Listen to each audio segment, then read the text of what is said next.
In my last video, I discussed how the Taiwan Fact-Check Center blocked my latest YouTube video and why they are probably not a neutral NGO.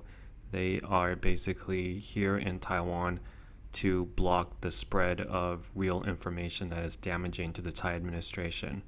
In this video, I'd like to discuss why Facebook is working with third-party fact-checking organizations and what this decision has resulted in Taiwan. In the earlier years of Facebook, this book, The Facebook Effect, was published, detailing how the original founders of Facebook were proud of the fact that they created a platform that all people could use to share information and ideas. They gave several case studies of countries where organizers and so-called revolutionaries or democracy activists were able to use Facebook to organize to help overthrow corrupt governments. However, now that Facebook is large and successful, it appears to be helping governments censor information and not help the people spread truthful information. Facebook founder Mark Zuckerberg is defending his company against accusations that phony news stories helped Donald Trump win the presidency. During a conference Thursday, he said the idea that fake news on Facebook influenced the election in any way is a pretty crazy idea. I don't get a lot of fake news stories in my feed, but I get a lot of people posting fake news stories that show up, people that I'm friends with. That's not the same thing, right? Well, that is, I think, half of the equation right there, because someone posts a news source and the Facebook algorithm that shares things with you from your friends says, oh, what did people engage with? What did they like? It doesn't make a value judgment as to whether it's from a legit news source or a phony one like The Onion, or that knows it's phony, or a phony one that doesn't admit it's phony. Just if people liked it and they engage with it, it shows it to you, and that starts this sort of cycle. And it's tough to get in front of that without human interaction to kind of add points or take away points from inauthentic news sites. Facebook now under fire. Critics say it allowed fake news to spread on the platform, potentially reaching millions of people, creating echo chambers and unfairly influencing the presidential election. But Facebook CEO Mark Zuckerberg says deciding what's allowed to be shared or not is not his job. 62% of Americans get their news on social media, according to Pew Research. But Zuckerberg insists Facebook didn't influence the election. Taking to his own page, the 32-year-old posted a long defense of Facebook, saying he doesn't want the company to become the arbiter of truth, saying, quote, of all the content on Facebook, more than 99% of what people see is authentic. Overall, this makes it extremely unlikely hoaxes change the outcome of this election in one direction or the other.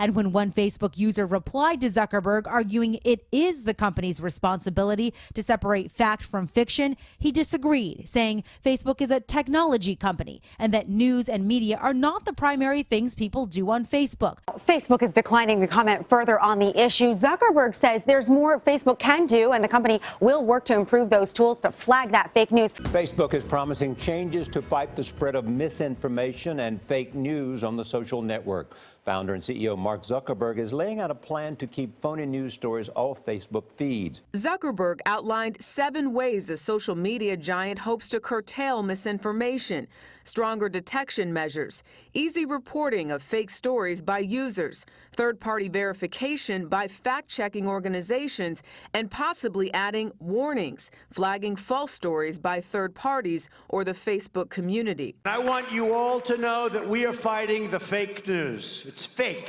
phony, fake.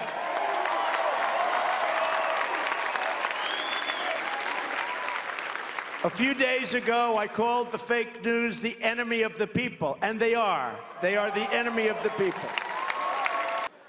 But I am only against the fake news media or press. Fake, fake. They have to leave that word. I'm against the people that make up stories and make up sources. They shouldn't be allowed to use sources unless they use somebody's name. Let their name be put out there. Let their name be put out. So you know who claims that Facebook pushed content to trash him during the election? No. Mm-hmm. They were so mean to him. I know. Now we turn to a special report on Mark Zuckerberg, Facebook, and the Philippines. A long, windy road, and it's important. This all begins with something Donald Trump maybe is ashamed of. He was the biggest beneficiary of fake news in 2016, and so he's been using that term, of course, against others. Remember, he got this term from work by his own supporters, who relentlessly pushed fake news stories like the false claim he was endorsed by the Pope. The Pope did not endorse Donald Trump, but that fake news story was one of the most shared and viewed items on Facebook in the general election. It would have been easy to fact-check it or at least take it out of the news feed. But Mark Zuckerberg's company didn't do that. And while Trump benefits from fake news while using it against others as a slur, now the New York Times reporting authoritarian figures around the world using the same trick. I don't want anyone to use our tools to undermine democracy. That's not what we stand for. The integrity of our elections is fundamental to democracy around the world. That part is true. So let's put American politics to the side for a moment and dig into Facebook and the Philippines. This is where President Rodrigo Duterte is deploying a Putin playbook. Now, he is accused of human rights abuses and targeting journalists and killing them more than any other country, although Trump and Duterte hit it off at their November meeting. We've had a great relationship. This has been very successful. On behalf of everybody, I want to thank you, and I want to thank the Philippines. Thank you very much. Duterte under fire for having reporters killed. Trump chuckled, though, reportedly, when he called journalists spies. And Duterte recently blamed his opposition critics for fake news. The political opposition, the guys who cannot accept defeat. They invented the fake news. Duterte has actually been busted for pushing his own fake news and all kinds of fake accounts on Facebook during their election.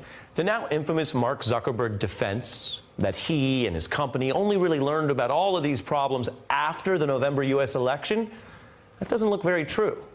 Because Facebook is a global company, and it was ground zero for this Putin-Duterte playbook long before Zuckerberg was playing naive about fake news after November and repeating their mantra, they're just neutral. In fact, there was a whole scandal in that country, the Philippines, over fake news and bots in their election, which was, wait for it, held in May 2016, long before ours. And as Mark knows, a lot of this actually goes back to 2015. That is when Facebook first partnered with the Filipino government over a project that Facebook had called Internet.org. It's Zuckerberg's plan to try to connect everyone in the world, and that includes poor countries, so they can be online. Our goal with Internet.org is to help everyone connect. Internet.org is a partnership between governments, mobile operators, local entrepreneurs, and companies like Facebook. Everyone is welcome to join. We'll work with anyone who wants to join us. He's not kidding. They will work with anyone. We spend a lot of time on what content can run on our platform. We are doing everything we can to follow up on every lead. We were looking at this, certainly not as early as we would have liked to, because we wish we had found it before it ever happened. First line of defense is going after fake accounts. We wish we'd found it before it happened. 那现在看起来，民进党政府是希望把所有批评他的都认为是假新闻。然后呢，那这假新闻也就罢了，哪里来的？大陆来的。所以呢，就叫国安层级。假新闻怎么会到了国安层级呢？这变成一个国安层级啊。那当然了，现在网络上的确有些东西是很讨厌的，的确。 我不是上次节目讲，我有一篇文章不是我写的，网络上到处传是我写的。要做到撒哈拉沙漠。对啊，对，相片是真的，我的在撒哈拉沙漠。就那个文章不是我写的嘛，对不对？就到处传啊！我的文章会写那么烂吗？啊，到处传，到处传。然后呢，你还是一个小受害者。对，我是嘛，受害不止这个了，很多人其实都受害了。但是有时候你就想说，你因为这个受害，你是不是就说我要把网络的言论统统杀掉？ 这就是你要怎么考虑？ American Institute in Taiwan chairman James Moriarty recently expressed his concerns over how fake news from China would impact Taiwan's midterm elections. On Monday, Democratic Progressive Party spokesperson Tsai released the party's new ad against fake news from China. The ad says China's internet army has invaded Taiwan. They're spreading fake news and rumors. They're bullying and attacking Taiwan. The public needs to reject fake news to keep China's internet army from attacking. On November 24th, protest interference, protect Taiwan. DPP spokesperson Tsai said that some candidates have suddenly received tremendous support. That is systematic support from the other side of the strait, he said. There's also been some systematic slandering of other candidates. That slandering is coming from China. He called on the public to protest China's interference and influence on Taiwan's elections. 5 days later, after this announcement was made by the DPP, the KMT won the local elections in Taiwan by about 10% and won the majority of the cities and counties. Fake news from China was blamed for the loss by the Tsai administration. A local media outlet has called out 23 Taiwanese news sites for carrying a Chinese propaganda piece word for word. The article uses inflammatory language to blast President Tsai Ing-wen for her role in National Taiwan University's most recent presidential election. This is part of the information warfare China is waging against Taiwan. It's a classic example of using an intermediary, using media, to create and disseminate fake news. This sows conflict in Taiwanese society. This really is a big threat to Taiwanese democracy. Tsai said her administration would push legislation that counters Chinese disinformation. To address the use of information warfare and other methods of infiltrating our society, we hope to use laws and policies to build a protection mechanism. Late last month, lawmaker Huang Guochang and a YouTube celebrity organized a rally against so-called red media, prompting Beijing to declare its support for pro-China media in Taiwan. This month, Taiwan officials found Beijing's messages broadcast on more than a dozen local outlets. As the 2020 presidential election draws near, disinformation attacks are expected to become more frequent. So on the surface of things, it appeared the Taiwan administration was battling news sources from mainland China. However, 2 weeks before the election on January 11th, 2020, people started getting knocks on their door for forwarding information suggesting the Central Election Commission planned to rig the election because of policies that they changed in order to make it easier for the election staff to stuff ballots. While this information were mostly opinion pieces due to the changing policies of the Central Election Commission, the Taiwan government chose to fight the spread of this information as fake news. 警察又来找我了哈，现在又来了，不知道又是什么事情了哈。警察又来了哈，我开门了哈。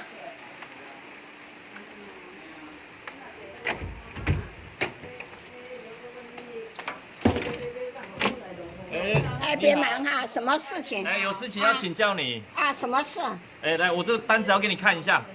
门打开。嘿，我。啊，你先念给我听。哦。那个台湾市政府警察局八德分局的通知书啦，哈。嗯。案有是社会秩序维护法，我们有一个通知书要请你看呐。对。你可以把那通知书念给我听。我念完了啊，就是这样子啊，我念完了。啊，还要做什么？要请你签收。哎，要请你签一下，这个送达文书要请你签一下。要做什么？这个文书是起什么作用？哎，社会秩序维护法。哎，对，因为你有在网络上有不当的言论呐。啊，对，然后我们有截图下来要麻烦你到我们派出所去说明一下这样子。是什么内容？要我念给你听吗？